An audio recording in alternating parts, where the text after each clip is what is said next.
అరే మచ్చా ఎవరు చెప్పినాడ్రా పిల్లల్ని వచ్చేసి పెళ్లి రోజులకి, సినిమాలకి, పార్టీలకి, రెస్టారెంట్లకి ఇలా తీసుకెళ్ళి డబ్బులు బొక్క పెట్టుకోమని. నేనైతే నా పిల్లాన్ని మాత్రం మామిడి తోటకు తీసుకొచ్చిన మచ్చా. మా భార్యకి సిటీలో పెరిగి పెరిగి ఆ ట్రాఫిక్ పొల్యూషన్ చూసి చూసి బోరు కొట్టి ఇలా ఎప్పుడైనా తోటకు వస్తే భలే ఎగ్జైట్ అవుద్ది. అందుకని మామిడి తోటకే తీసుకొచ్చా. చూసారా మా భార్య కళలో ఆనందం.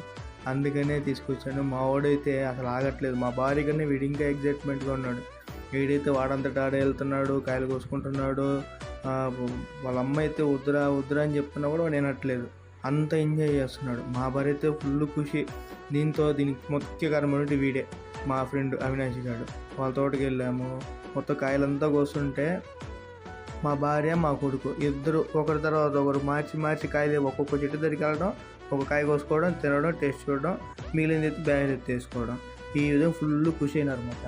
కాబట్టి నేను చెప్పేది ఏమంటే ప్రతి ఒక్కడు అక్కడికి ఇక్కడికి వెళ్ళి డబ్బులు ఖర్చు పెట్టుకునే దానికన్నా పిల్లల్ని ఈ విధంగా మనీతో కాకుండా ఎగ్జైట్మెంట్తో కొట్టాలి. అప్పుడే మనం బతకగలం.